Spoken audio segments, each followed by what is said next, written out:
Hi hello friends, ಎಲ್ಲರಿಗೂ ನಮಸ್ಕಾರ. ರೇಖಾ ಅಡುಗೆ ಚಾನಲ್ಗೆ ಎಲ್ಲರಿಗೂ ಸ್ವಾಗತ. ಬನ್ನಿ, ಇವತ್ತೊಂದು ಡಿಫ್ರೆಂಟಾಗಿ ಮಸ್ಟರ್ಡ್ ರೈಸ್ ಅಂದರೆ ಸಾಸಿವೆನಲ್ಲಿ ನಿಮಗೆ ಈಸಿಯಾಗಿ ಪುಳಿಯೋಗರೆ ರೆಸಿಪಿ ತೋರಿಸ್ಕೊಡ್ತೀನಿ. ಇದನ್ನು ದೇವರಿಗೆ ನೈವೇದ್ಯವಾಗಿ ಸಹ ಮಾಡ್ಕೊಬೋದು. ತುಂಬಾ ಚೆನ್ನಾಗಿರುತ್ತೆ.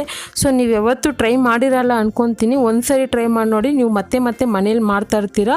ಸೊ 2-3 ಥರ ವೆರೈಟಿ ಪುಳಿಯೋಗರೆ ತೋರಿಸಿದ್ದೀನಿ, ಆದರೆ ಇದು ತುಂಬಾ ಡಿಫ್ರೆಂಟ್ ರೆಸಿಪಿ. ಸೊ ಇದಕ್ಕೆ ಬೇಕಾಗುವ ಇಂಗ್ರೀಡಿಯೆಂಟ್ಸು ಇಲ್ಲಿ ನಾನು ಒಂದು 1/4 kg ಆಗೋಷ್ಟು ನಾರ್ಮಲ್ ಸೋನಾ ಮಸೂರಿ ಅಕ್ಕಿನಲ್ಲಿ ಅನ್ನ ಮಾಡಿಟ್ಕೊಂಡಿದ್ದೀನಿ ಉದುರುದ್ರಾಗಿ. 1 ಟೇಬಲ್ ಸ್ಪೂನು ಉದ್ದಿನಬೇಳೆ ಮತ್ತು 1 ಟೇಬಲ್ ಸ್ಪೂನ್ ಆಗೋಷ್ಟು ಕಡಲೆಬೇಳೆ ತೊಗೊಂಡಿದ್ದೀನಿ ಇದು ಒಗ್ಗರಣೆಗೆ. ಇಲ್ಲಿ 1 ಟೀ ಸ್ಪೂನ್ ಆಗೋಷ್ಟು ಸಾಸಿವೆ, ಒಂದು 3 ಟೇಬಲ್ ಸ್ಪೂನ್ ಆಗೋಷ್ಟು ಹಸಿ ತೆಂಗಿನಕಾಯಿನ ಚೆನ್ನಾಗಿ ಕಟ್ ಮಾಡಿ ಇಟ್ಕೊಂಡಿದ್ದೀನಿ.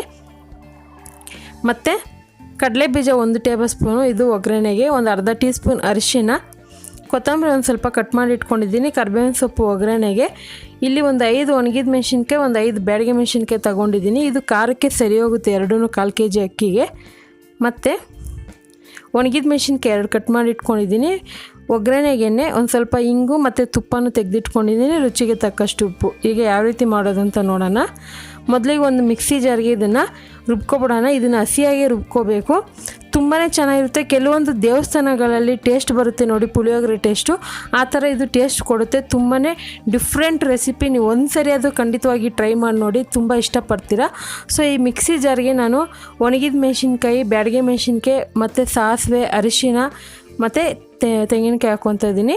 ಇದೆಲ್ಲ ಹಾಕ್ಕೊಂಡು ಇದ್ರ ಜೊತೆಗೆ ಒಂದು ಸ್ವಲ್ಪ ಉಪ್ಪು ಹಾಕ್ಕೊತಾ ಇದ್ದೀನಿ. ಹಾಗೆ ಇದಕ್ಕೆ ಒಂದು 2-3 ಟೇಬಲ್ ಸ್ಪೂನ್ ಆಗೋಷ್ಟು ನೀರು ಹಾಕ್ಕೊಂಡು ಇದನ್ನು ಸ್ವಲ್ಪ ನುಣ್ಣಗೆ ರುಬ್ಕೊಳ್ಳೋಣ. ತರಕಾರಿಯಾಗಿದ್ರೂ ಪರವಾಗಿಲ್ಲ, ಸ್ವಲ್ಪ ನುಣ್ಣಗೆ ರುಬ್ಕೊಳ್ಳೋಣ. ಸೊ ಇವಾಗ ಇದನ್ನು ರುಬ್ಕೊಂಬರ್ತೀನಿ ನಾನು. ನಿಮ್ಗೆ ಆಲ್ರೆಡಿ ನಿಮಗೆ ಒಂದು 4-5 ಥರ ಡಿಫ್ರೆಂಟಾಗಿ ಪುಳಿಯೋಗರೆ ತೋರಿಸಿದ್ದೀನಿ, ನೀವು ನೋಡಿಲ್ಲ ಅಂದರೆ ನೋಡ್ಕೊಬನ್ನಿ.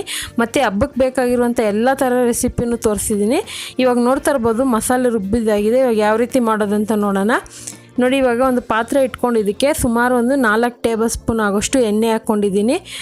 ಇದು ಅನ್ನಕ್ಕೆ ಕರೆಕ್ಟಾಗಿ ಆಗುತ್ತೆ. ನಿಮಗೆ ಎಣ್ಣೆ ಅಂಶ ಕಡಿಮೆ ಬೇಕು ಅಂದರೆ ಒಂದು 3 ಟೇಬಲ್ ಸ್ಪೂನ್ ಹಾಕ್ಕೊಳ್ಳಿ, ಯಾಕಂದರೆ ತುಪ್ಪನೂ ಯೂಸ್ ಮಾಡ್ತೀನಿ. ಇದಕ್ಕೆ ಎಣ್ಣೆ ಬಿಸಿ ಆದಮೇಲೆ ಕಡಲೆಬೇಳೆ, ಉದ್ದಿನಬೇಳೆ ಮತ್ತು ಕಡಲೆ ಬೀಜ ಹಾಕ್ಕೊತಾ ಇದ್ದೀನಿ. ಬೇಕು ಅಂದರೆ ಸಾಸಿವೆ ಹಾಕ್ಕೊಬೋದು, ಯಾಕಂದರೆ ನಾವು ಇವತ್ತು ಮಾಡ್ತಾ ಇರೋದೇ ಸಾಸಿವೆದು ಪುಳಿಯೋಗರೆ ಅಲ್ವ, ಅದಕ್ಕೋಸ್ಕರ ನಾನು ಯೂಸ್ ಮಾಡಿಲ್ಲ, ಆ ಪೇಸ್ಟಿಗೆ ಮಾತ್ರ ಯೂಸ್ ಮಾಡಿದ್ದೀನಿ. ಇದನ್ನು ಮೀಡಿಯಮ್ ಫ್ಲೇಮಲ್ಲಿ ಇಟ್ಕೊಂಡು ಚೆನ್ನಾಗಿ ಫ್ರೈ ಮಾಡ್ಕೊಳ್ಳೋಣ. ಸ್ವಲ್ಪ ಕಲರ್ ಚೇಂಜ್ ಆಗಬೇಕು, ಇಲ್ಲಾಂದರೆ ಬೇಗನೆ ಐ ಫ್ಲೇಮಲ್ಲಿ ಇಟ್ಕೊಂಡು ಮಾಡೋಕ್ಕೋದ್ರೆ ಸೀದೋಗ್ಬಿಡುತ್ತೆ. ಅದಕ್ಕೋಸ್ಕರ ಮೀಡಿಯಮ್ ಫ್ಲೇಮಲ್ಲಿ ಇಟ್ಕೊಳ್ಳಿ. ಇದಕ್ಕೆ ಹಿಂಗೂ ಒಣಗಿದ ಮೆಣಸಿನ್ಕಾಯಿ ಹಾಕ್ಕೊತಾ ಇದ್ದೀನಿ ಒಗ್ಗರಣೆಗೆ. ಹಿಂಗು ಆಪ್ಷನಲ್ಲು, ಇಷ್ಟ ಇದ್ದರೆ ಹಾಕ್ಕೊಳ್ಳಿ, ಇಲ್ಲಾಂದರೆ ಸ್ಕಿಪ್ ಮಾಡ್ಕೊಳ್ಳಿ. ಸ್ವಲ್ಪ ಕರಿಬೇವಿನ ಸೊಪ್ಪು ಹಾಕ್ಕೊತಾ ಇದ್ದೀನಿ. ಇದಕ್ಕೆ ಯಾವುದೇ ರೀತಿ ಹುಣಸೆಹಣ್ಣು ನೆನೆ ಹಾಕಿ ಮಾಡಬೇಕನ್ನೋ ಅವಶ್ಯಕತೆ ಏನಲ್ಲ, ಅದ್ರ ಟೇಸ್ಟ್ ಮಾತ್ರ ತುಂಬ ಚೆನ್ನಾಗಿರುತ್ತೆ. ಇವಾಗ ರುಬ್ಬಿರೋ ಅಂಥ ಪೇಸ್ಟ್ ಹಾಕ್ಕೊತಾ ಇದ್ದೀನಿ. ಈ ಪೇಸ್ಟ್ ಹಾಕಿದ ಮೇಲೆ ಸ್ಟವ್ನ ಮೀಡಿಯಮ್ ಫ್ಲೇಮಲ್ಲಿ ಇಟ್ಕೊಳ್ಳಿ. ಅದರಲ್ಲಿರೋ ಅಂಥ ಹಸಿ ವಾಸನೆ ಹೋಗೋವರೆಗೂ ಚೆನ್ನಾಗಿ ಫ್ರೈ ಮಾಡ್ಕೋಬೇಕು. ಚೆನ್ನಾಗಿ ಫ್ರೈ ಆಗಿ ಎಣ್ಣೆ ಅಂಶ ಬಿಟ್ಕೋಬೇಕು, ಆ ಥರ ಫ್ರೈ ಮಾಡ್ಕೊಳ್ಳಿ. ಯಾಕಂದರೆ ಸಾಸಿವೆ ಅನ್ನೋದು ಸ್ವಲ್ಪ ಕಹಿ ಅಂಶ ಇರುತ್ತೆ. ಸೊ ಅದಕ್ಕೋಸ್ಕರ ಹೇಳ್ತಾ ಇದ್ದೀನಿ, ಇದನ್ನು ಚೆನ್ನಾಗಿ ಫ್ರೈ ಮಾಡ್ಕೊಳ್ಳೋಣ. ನಿಮಗೆ ಅಕಸ್ಮಾತ್ ಗೊಜ್ಜು ಜಾಸ್ತಿ ಅನಿಸಿದ್ರೆ ಇನ್ನೊಂದು ಸ್ವಲ್ಪ ಎಕ್ಸ್ಟ್ರಾ ಅನ್ನನೂ ಮಿಕ್ಸ್ ಮಾಡ್ಕೊಬೋದು. ಈಗ ಇದಕ್ಕೆ ಇನ್ನೊಂದು ಚೂರು ಉಪ್ಪು ಹಾಕ್ಕೊತಾ ಇದ್ದೀನಿ. ಚೆನ್ನಾಗಿ ಏನಿಲ್ಲ ಅಂದ್ರೂ ಒಂದು 3-4 ನಿಮಿಷವರೆಗೂ ಫ್ರೈ ಮಾಡ್ಕೊಳ್ಳಿ. ಅದರಲ್ಲಿರೋವಂಥ ಹಸಿ ಸ್ಮೆಲ್ಲೆಲ್ಲ ಹೋಗಬೇಕು. ಯಾಕಂದರೆ ಒಣಗಿದ ಮೆಣಸಿನ್ಕಾಯಿನೂ ನಾವು ಫ್ರೈ ಮಾಡಿಲ್ಲ, ಡೈರೆಕ್ಟಾಗಿ ಯೂಸ್ ಮಾಡಿರೋದು. ಮತ್ತು ಸಾಸಿವೆನೂ ತೆಂಗಿನಕಾಯಿ ಎಲ್ಲ ಹಸಿದೆ ಅಲ್ವಾ, ಅದಕ್ಕೋಸ್ಕರನೇ ಇದನ್ನು ಆದಷ್ಟು ಚೆನ್ನಾಗಿ ಫ್ರೈ ಮಾಡ್ಕೊಂಡಿದ್ದೀನಿ, ನೋಡ್ತಾ ಇರ್ಬೋದು. ಇವಾಗ ಇದನ್ನು ಅನ್ನ ಹಾಕ್ಕೊತಾ ಇದ್ದೀನಿ. ಅನ್ನ ನೀವು ನಾರ್ಮಲ್ ಸೋನಾ ಮಸೂರಿ ಅಥವಾ ಬಾಸುಮತಿ ಅಕ್ಕಿ ಯೂಸ್ ಮಾಡೋದಾದರೆ ಯಾವುದಾದ್ರೂ ಯೂಸ್ ಮಾಡ್ಕೊಬೋದು.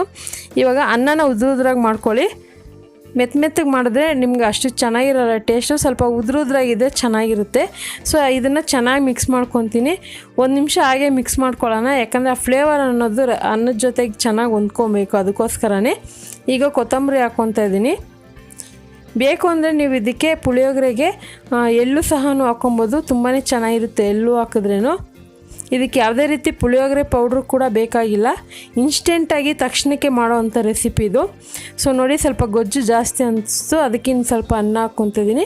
ಹಾಕ್ಕೊಂಡು ಚೆನ್ನಾಗಿ ಮಿಕ್ಸ್ ಮಾಡ್ಕೊಳ್ಳೋಣ. ಸ್ಟವ್ ಮೇಲೇ ಒಂದು 2 ನಿಮಿಷ ಇದ್ದರೆ ಸಾಕು. ಇವಾಗ ಆಲ್ಮೋಸ್ಟ್ ರೆಡಿಯಾಗಿದೆ. ಕೊನೆಯಲ್ಲಿ ಸ್ಟವ್ ಆಫ್ ಮಾಡಿಕೊಂಡು ತುಪ್ಪ 1 ಟೇಬಲ್ ಸ್ಪೂನ್ ಹಾಕ್ಕೊತಾ ಇದ್ದೀನಿ. ಇದಕ್ಕೆ ತುಪ್ಪ ಹಾಕಿದ್ರೆ ನಿಮಗೆ ಆ ಫ್ಲೇವರ್ ಅನ್ನೋದು, ಟೇಸ್ಟ್ ಅನ್ನೋದು ಗೊತ್ತಾಗೋದು. ನೀವು ತುಪ್ಪ ಇಷ್ಟಪಡಲ್ಲ ಅಂದರೆ ಸ್ಕಿಪ್ ಮಾಡ್ಕೊಳ್ಳಿ. ಈ ಸರಿ ನೀವು ದೇವರಿಗೆ ನೈವೇದ್ಯಕ್ಕೆ ಇಡಬೇಕಂದ್ರೆ ಈ ಥರ ಡಿಫ್ರೆಂಟಾಗಿ ಮಾಡಿ ನೋಡಿ. ಸೊ ಇಷ್ಟಪಟ್ಟರೆ ಖಂಡಿತ ಈ ರೆಸಿಪಿನ ಟ್ರೈ ಮಾಡಿಬಿಟ್ಟು ಯಾವ ರೀತಿ ಬಂತು ಅಂತಲೂ ಕಮೆಂಟ್ ಮಾಡಿ. ನೋಡಿ ಇವಾಗ ಸರ್ವ್ ಮಾಡ್ಕೊತೀನಿ. ಇದನ್ನು ಬಿಸಿ ಬಿಸಿ ತಿನ್ನೋಕೆ ಕೊಡಬೇಡಿ, ಒಂದು 10-15 ನಿಮಿಷ ಬಿಟ್ಟು ಆಮೇಲೆ ಸರ್ವ್ ಮಾಡ್ಕೊಳ್ಳಿ, ಯಾಕಂದರೆ ಆವಾಗ ಟೇಸ್ಟ್ ಅನ್ನೋದು ಚೆನ್ನಾಗಿರುತ್ತೆ. ಖಂಡಿತ ರೆಸಿಪಿ ಇಷ್ಟ ಆದರೆ ಲೈಕ್ ಮಾಡಿ, ನಿಮ್ಮ ಫ್ಯಾಮಿಲಿ ಫ್ರೆಂಡ್ಸ್ಗೂ ಶೇರ್ ಮಾಡಿ. ಮತ್ತಷ್ಟು ಈಸಿ ರೆಸಿಪಿಗೋಸ್ಕರ ರೇಖಾ ಅಡುಗೆ ಚಾನಲ್ನ ಸಬ್ಸ್ಕ್ರೈಬ್ ಮಾಡಿ, ಪಕ್ಕದಲ್ಲಿರೋ ಬೆಲ್ಲೈಕನ್ ಕೂಡ ಕ್ಲಿಕ್ ಮಾಡ್ಕೊಳ್ಳಿ. ಈ ವಿಡಿಯೋ ನೋಡಿದ್ದಕ್ಕಾಗಿ ಎಲ್ಲರಿಗೂ ಧನ್ಯವಾದಗಳು. ಟೇಕ್ ಕೇರ್, ಬಾಯ್.